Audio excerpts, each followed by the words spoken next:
cellphone mo, be? Tikno. Tikno? Tikno, ano ba yan? Sa akin, Tikno 10.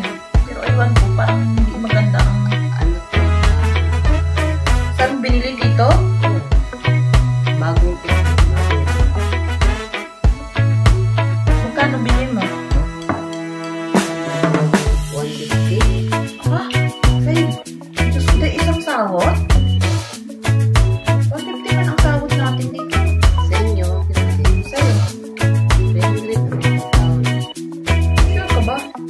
Oo naman. Yung amo ko every year tataas kami ng sahod. Ay, grabe. Laki. Tagal naman kasi ako. 5 years ka na, di ba?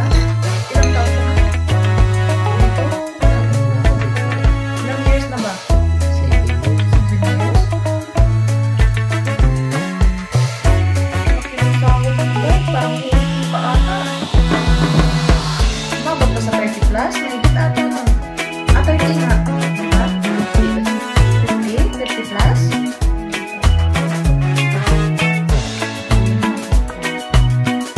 May anak ka pang nag-aaral? Wala na? Nag-aaral ba? Hindi na. Ano pa yan?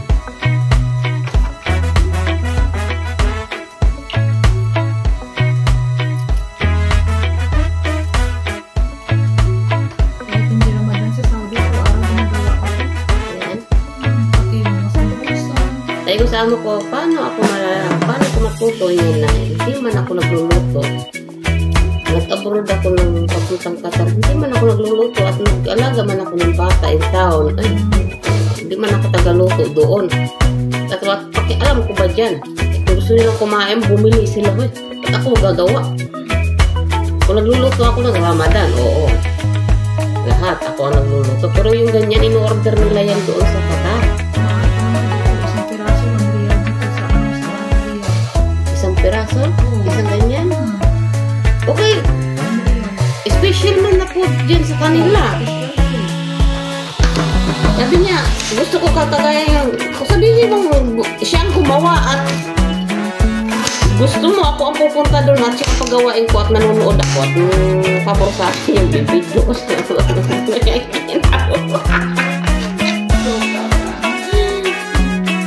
Yan sabihin nung bago sa balik, punta ka doon ha. Sinabi ko na sa nanay ko, oo, punta ka talaga doon. Gusto niyo eh.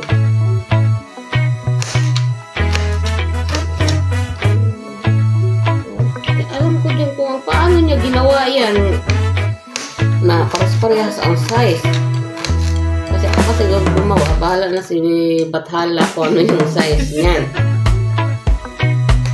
Depende naman yan sa ano, sa leaves ng vines. Kung maliit siya, maliit naman ang pagkagagawa. Pero kung malaki, malaki naman. Sabi niya, sim-sim size. Oh, hindi siya pagawain mo ko sim-sim size. Hindi mabaga yun.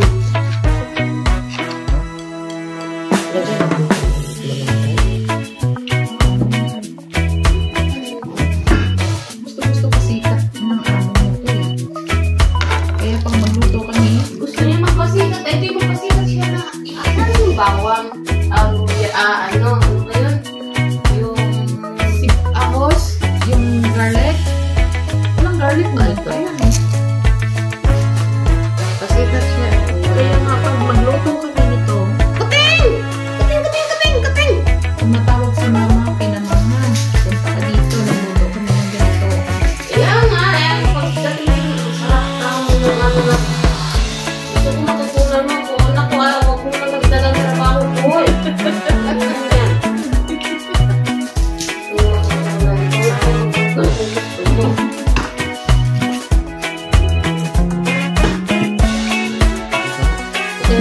Kaya na lang magluto. Gusto doon yung matutunan ko. Hindi ko pinangarap ko eh. Bahala ka dyan sa buhay mo. Gusto ka lang sa'yo. Mula nung nagtanong siya, hindi siya talaga nagluto ng ganito. Hindi siya gumawa. Hindi siya marunong. Kaya nga pala matagal na itong binili niyang vine leaves. Anong binili? Ngayon ko lang binili yan. Ngayon lang.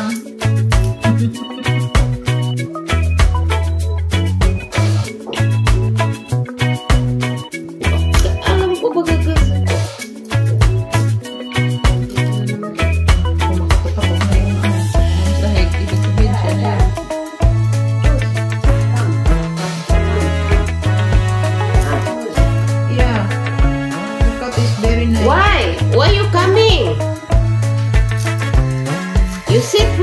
outside. Hi, Daddy. Huh? Why, hi, Daddy? You want to cook mama chicken. I like chicken. Tinatawag niya yung nanay niya. Ha? Oo.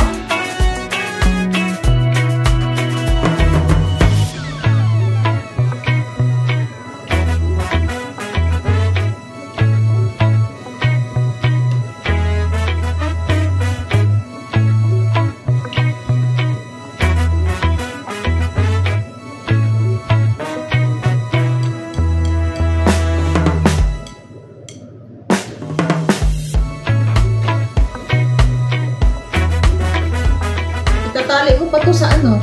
Sa hilo. Ha? Itatali mo pa to bago mo siya ilagay sa kaldero. Bakit tatali isa-isa? Hindi. Sa mga 10 ata. 10 piraso o di kaya 15. Itali mo siya ng ganitong kahaba ng hilo. Oh. 2 piraso. Ganyan mo siya. Pero bago ka maganyan, ilagay mo siya. May naka, dalawang, ano ba yan? Sinulid? O sinulid. Ilagay mo siya dyan sa 2 sinulid. Ganyan mo siya. Ganun mo siya. Idikit-dikit mo sila para hindi magkahiwalay. And then, itali mo siya ng sinulid. Pwede apat-apat? Uy, kunti. Paramihin mo para hindi ka masyado mahirapan. Oh, tinatali kaya na siya? Oo. Ilagay mo. Bago mo siya inutuin sa kaldero.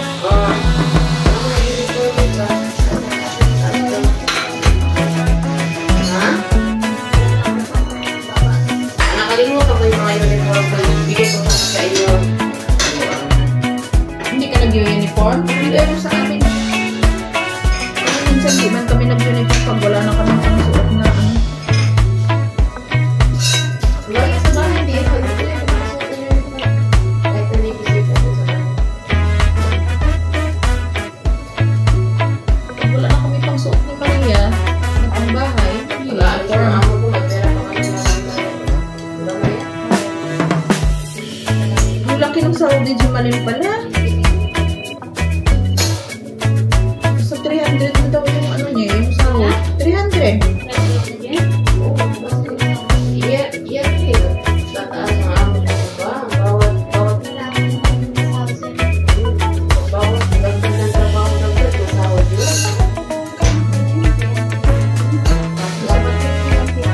Sa 50 ata.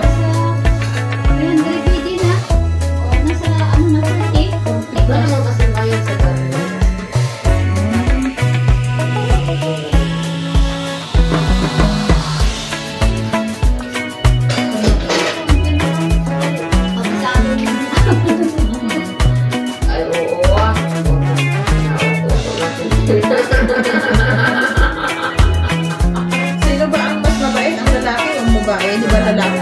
Oo, babae. Ang babae talaga yung mahirap yung babae.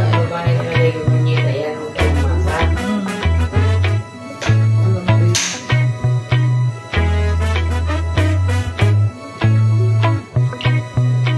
Pero alam ng babae yan na ganyan kalaki na yung sahod mo? Kaya pala. Hindi nagtatanong sa asawa niya? Ay, talaga? Kung sa bagay, pare-pareho naman sila may mga pera eh. Mas malaki pong pera ng ako sa babae kaysa ako wala sa akin. Pero kahit malaking pera, pero kurito. Wala na siyang ginagastusan sa pera niya kasi. Kaya ma-tour lang siya ng tour. Oo, yung mga ticket lang yung binibili niya. Kung saan siya gusto, di ba? Enjoy yung buhay niya kasi yung kabataan niya, niya na-enjoy yung buhay niya. Hindi sinasama yung asawa niya pag mag-ano siya? May trabaho na kasi yung stay house yung amo ko lalaki ngayon. Hindi na aalis kayo ng December. Kung walang trabaho yan, wala yan. So, ang Maria yan. Amo ko lalaki.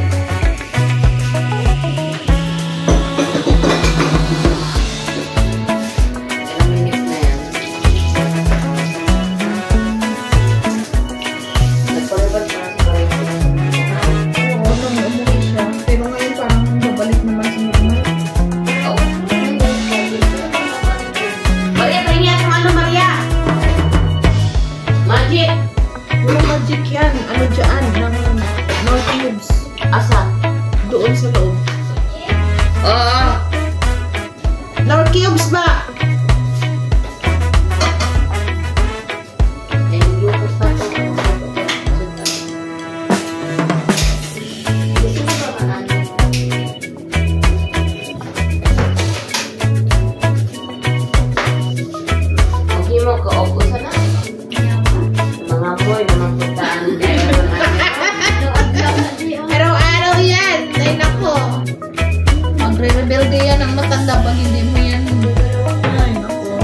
comment.